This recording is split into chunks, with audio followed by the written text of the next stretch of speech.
Hi everyone, my name is Ginny. I'm a third-year health sciences student at McMaster University and a volunteer at Dr. Curnew's clinic.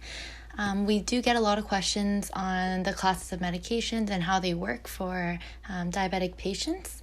So Aisha, Aline, Jesslyn, Bethel, and Stephanie have worked together to bring this video to you, so I hope it helps.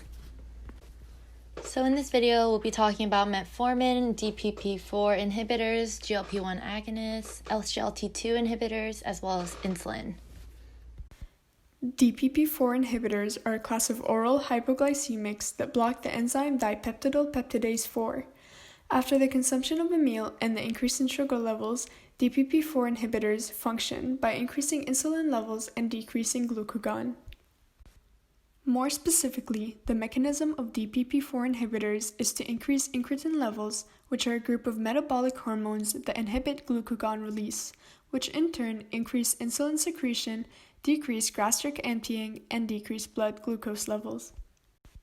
Listed here are examples of the active ingredients that fall under the DPP-4 category along with their brand name, dosage, targeted patients, and cost per month. Prices listed are according to Canada Drugs Direct website and may vary depending on the supplier. With the exception of Gazano, all other medications listed on the previous page are covered in specific clinical situations according to the Ontario.ca health website. A report was published regarding the analysis of 58 eligible studies regarding the efficacy and safety of DPP-4 inhibitors for type 2 diabetes patients. Results indicated effective decrease in glucose levels in patients taking one of 5 different DPP-4 inhibitors compared to a placebo. The lines in the figure on the right connect the interventions that have been studied in head-to-head direct comparisons in the eligible randomized controlled trials for various variables. Additionally, the size of every node is proportional to the number of randomized participants. Note that some significant side effects include hypoglycemia and upper respiratory tract infection. GLP-1 agonists. GLP-1 agonists stimulate GLP-1 receptors. This results in increased insulin secretion in response to elevated blood glucose and decreased glucagon secretion. Also allows for gastric emptying and increases satiety. There are many different types of injectable GLP-1 agonists, but the most recent formulation is semaglutide or Ozempic. In healthy subjects, if you ingest 25 milligrams of glucose, this leads to glucose excursion as a result of small intestine glucose absorption, and the resulting elevated plasma glucose levels is the major signal to the pancreatic beta cells in your intestine to secrete insulin. And insulin then facilitates glucose uptake by the different tissues there, and then it lowers the plasma glucose level. So in a healthy person, if you have more glucose, then you have a bigger insulin response. But in type 2 diabetes patients, plasma glucose levels, or the levels of blood sugar, plasma glucose just means sugar in your blood, this remains high after oral glucose ingestion. So you eat a candy bar, and if you have type 2 diabetes, then the level of glucose in your blood sugar still stays high. So if you infuse GLP-1 intravenously, so if you put a needle under your skin and give yourself GLP-1, this can normalize the hyperglycemic or the high blood sugar level state of type 2 diabetes through increased insulin secretion and lower glucagon secretion from the pancreatic islets in your intestine. Interestingly, the effects of insulin and glucagon secretion cease to exist upon normalization of glucose levels, indicating that GLP-1 only affects pancreatic islet hormones when glucose levels are high. So how does one take Ozempic? The recommended adult starting dose of semaglutide or Ozempic is 0.25 milligrams 1 time per week. Ozempic is injected subcutaneously under your skin, on your stomach area, abdomen, upper thigh, or upper arm, exactly as instructed by your doctor or your diabetes educator or someone who works at the clinic. It can be injected at any time of the day without regard to meals. So you can take it after dinner, before dinner, it doesn't matter at all.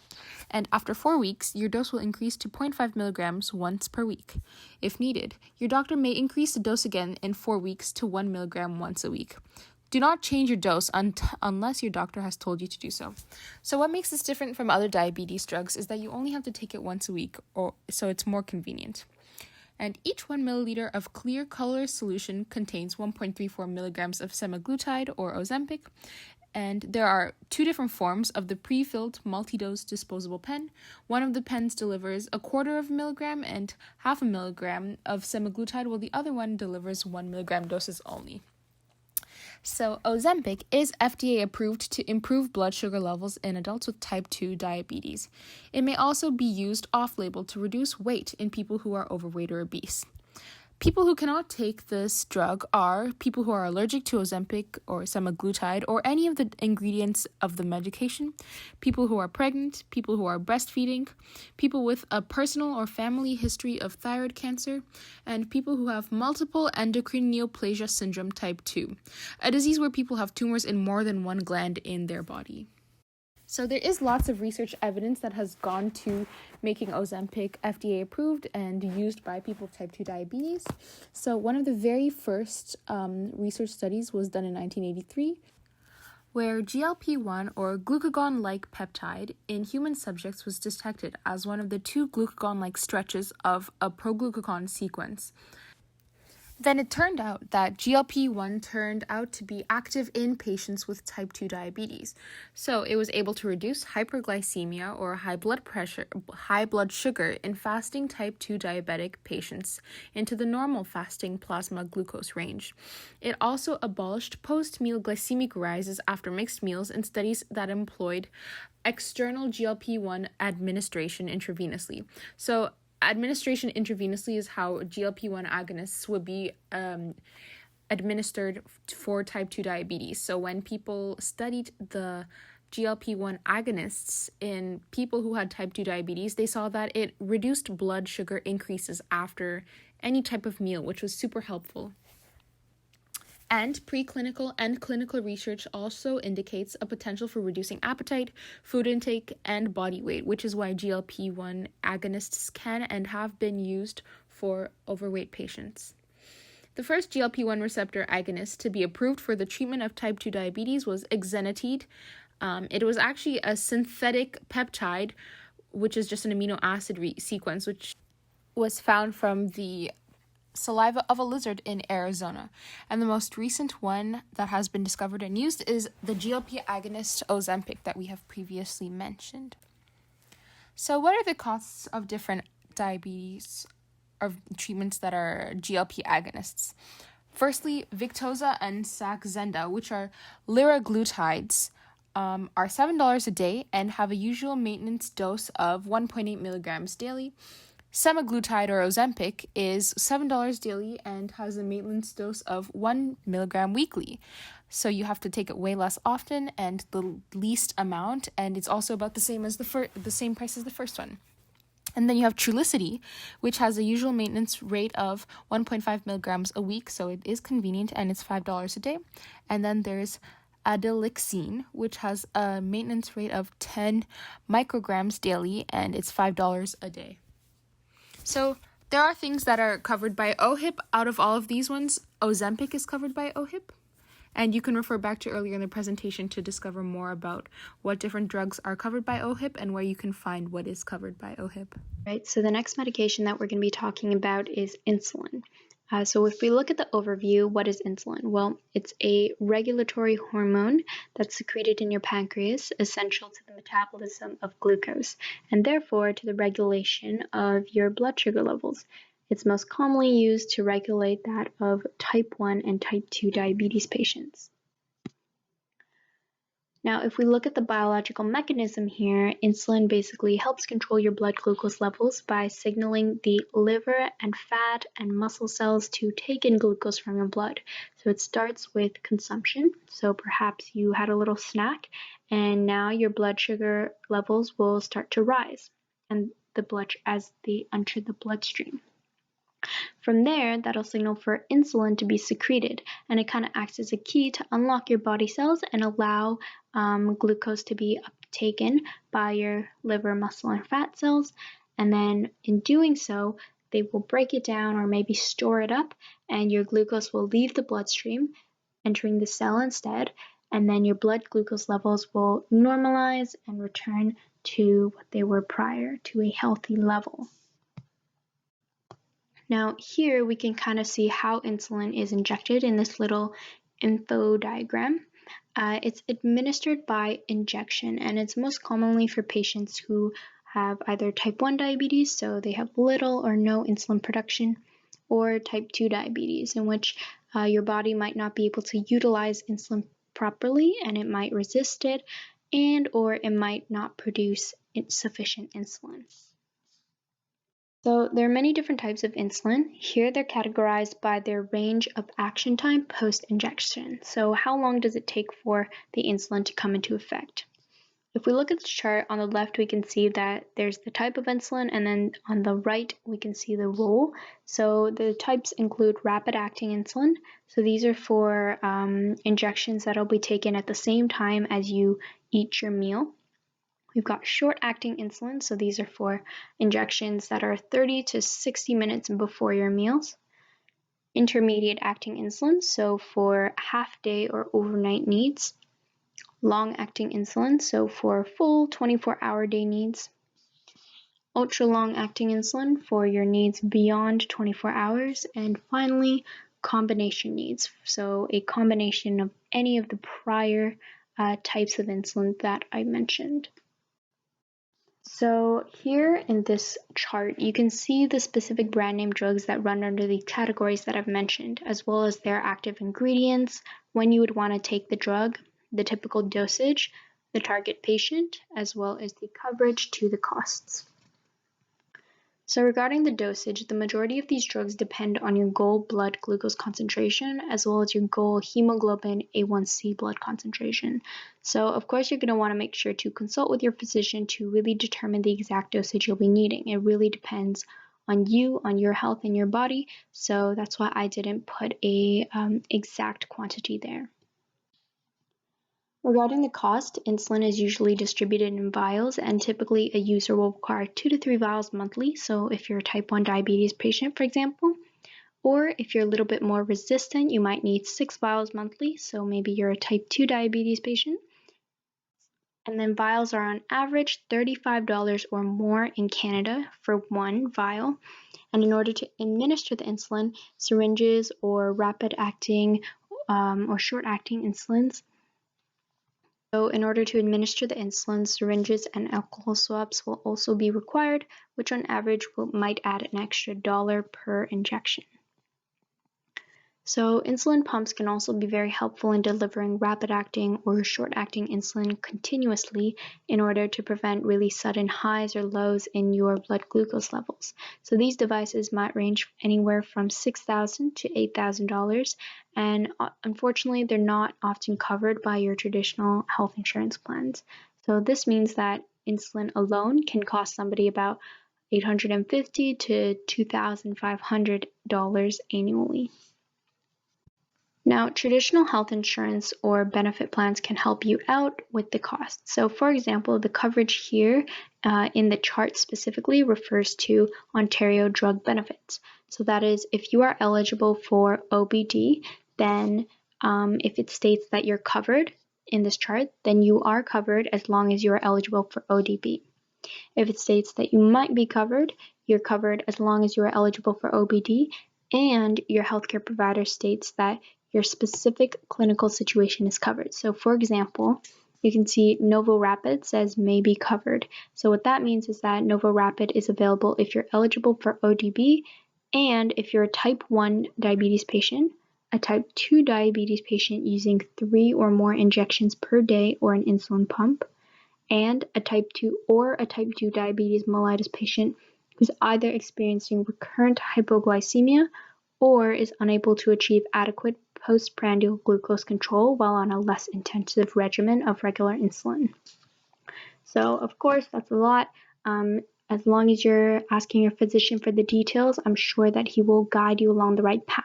So just make sure that you're aware of that. And you can also see within the chart, feel free to review it on your own time, but you'll notice that the majority of these drugs are covered by the OBD. So for most of them, you won't have to worry too much about whether they are covered.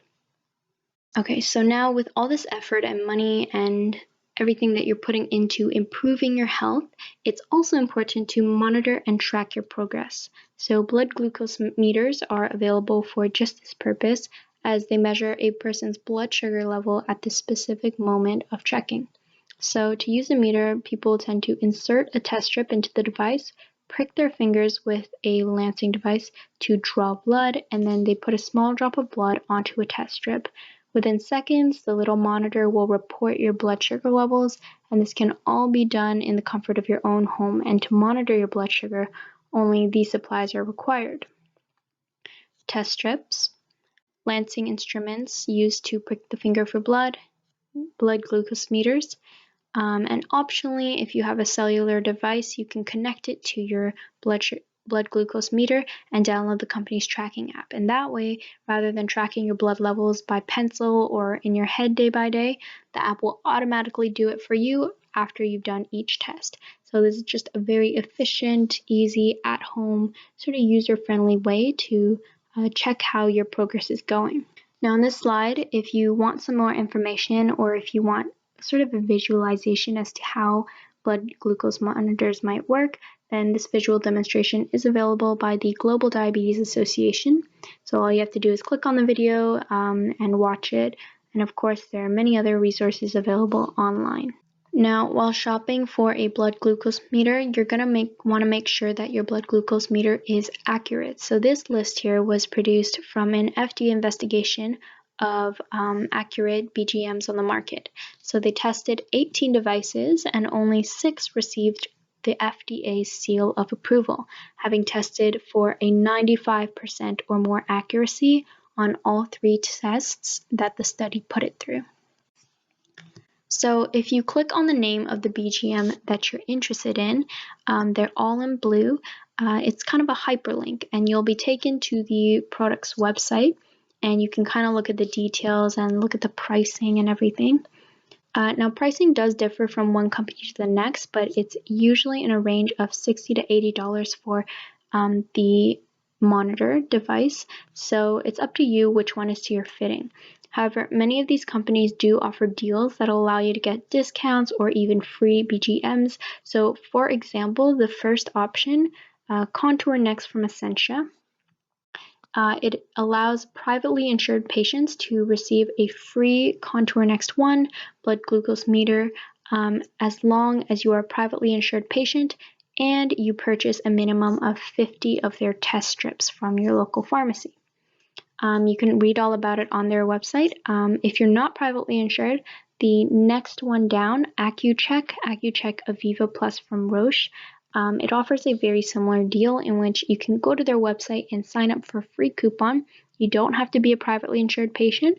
You just sign up for the free coupon with your email, your name, and it gives you a free BGM with the purchase of their test strips at your local pharmacy. So look around, make sure that you're buying a good, accurate, trustworthy BGM. Test strips do average about $2 per strip, and they're usually sold in packs of 50 to 100. So that will also add to your costs, but it's important to continue tracking and monitoring your blood sugar to make sure that you really know what's going on with your progress. Alright, so now we're going to be talking about metformin, which is also known as Glumetza. So metformin is an orally administered drug that's used for lowering blood glucose concentrations in patients with type 2 diabetes, particularly in those who are overweight and obese, as well as those with normal renal function. It's used when diet, exercise, and weight reduction have not been found to lower blood glucose well enough on their own. Metformin works by reducing the amount of glucose made by the liver and by making it easier for the glucose to enter into the tissues of the body. Metformin has been found to be especially useful in delaying problems associated with diabetes for those who are overweight. The recommended starting dose is around 1,000 milligrams once daily. So you might be wondering, what are the biological mechanisms of metformin? Metformin is an anti-hyperglycemic agent which improves glucose tolerance in patients with type 2 diabetes. Metformin decreases hepatic glucose production, decreases intestinal absorption of glucose, and improves insulin sensitivity by increasing peripheral glucose uptake and utilization. With metformin therapy, insulin secretion remains unchanged, while fasting insulin levels and day-long plasma insulin response may actually decrease. The cost of metformin depends on the milligram and quantity of tablets. For instance, 500 milligrams of 100 metformin oral tablets can range from $7.50 to $20.78 depending on your provider and pharmacy. It's also important to note that metformin is generally more expensive in Canada than it is in the US. Metformin or glucophage is covered by your OHIP insurance for certain brands, but only for 500 milligrams. So for instance, 850 milligrams or 1,000 milligrams of metformin may not be covered by your OHIP. SGLT2 inhibitors are a relatively new class of drugs and were first approved for use in Canada in 2014. SGLT2 inhibitors remove excess glucose through urine using an insulin-independent mechanism, which makes it unlikely to cause hypoglycemia compared to insulin-dependent drugs. Thus, it can be prescribed along with insulin-dependent drugs like metformin. This type of drug inhibits SGLT2, also known as sodium glucose cotransporter 2, which is found in the nephron, the filtering unit of the kidneys. As suggested by the name, SGLT2 is responsible for the reabsorption of filtered glucose in kidneys, along with salt, back into the bloodstream. SGLT2 proteins are responsible for absorbing 90% of the glucose that has been filtered into the kidneys. By inhibiting this mechanism of glucose reabsorption, the majority of filtered glucose remains in the renal tubules, which allows it to be excreted as urine. A systematic review was done to evaluate the effectiveness of SGLT2 inhibitors. When dapagliflozin or Forxiga, a type of SGLT2 inhibitor, was compared to placebos, the drug caused a substantially greater decrease in HbA1c levels from baseline. Dapagliflozin was also correlated with weight loss that averaged at 2.5 kilograms. The systematic review also found that all SGLT2 inhibitors had comparable results with metformin in terms of lowering HbA1c levels. This can be seen in the chart on the slide. It is interesting to note that SGLT2 inhibitors led to greater decreases in weight than metformin. Many studies have found that SGLT2 inhibition causes a plethora of benefits beyond just lowering blood glucose levels. These include weight loss, cardiovascular protection, and renal protection. Weight loss occurs as SGLT2 inhibition causes the excretion of excess glucose, which also means the excretion of calories. Since SGLT2 reabsorb glucose along with sodium, inhibiting the protein also causes a larger amount of sodium to remain in the renal tubules. The sodium causes water to be drawn into the renal tubules as well through the process of osmosis. Thus, patients using SGLT2 inhibitors will urinate more often to get rid of the buildup of water. This causes a lower blood plasma volume, which decreases blood pressure and protects against cardiovascular disease by putting less stress on the heart. SGLT2 inhibition has also been shown to protect against kidney failure. This occurs as the drug triggers something called the tubuloglomerular feedback, which decreases the pressure put on the kidneys. This protects against renal failure and can also slow the progression of renal disease. Knowing this, it is safe to say that diabetic patients with kidney disease are good candidates for treatment with SGLT2 inhibitors. However, a negative side effect of SGLT2 inhibitors is the increased risk of UTIs. Therefore, patients who are prone to urinary tract infections are not recommended to use this medication. There are 3 types of SGLT2 inhibitors approved for use in Canada: canagliflozin or Invokana, dapagliflozin or Forxiga, and empagliflozin or Jardiance. The dosage for canagliflozin comes in either 100 mg or 300 mg. For dapagliflozin, it comes in 5 mg tablets or 10 mg tablets, and for empagliflozin, it comes in 10 mg or 25 mg tablets. These drugs are consumed orally and taken once a day as directed by your healthcare provider. Canagliflozin costs $2.89 per tablet or per day, while dapagliflozin costs $2.73 per day and empagliflozin costs $2.74 a day. All 3 types of SGLT2 inhibitors may be covered by OHIP.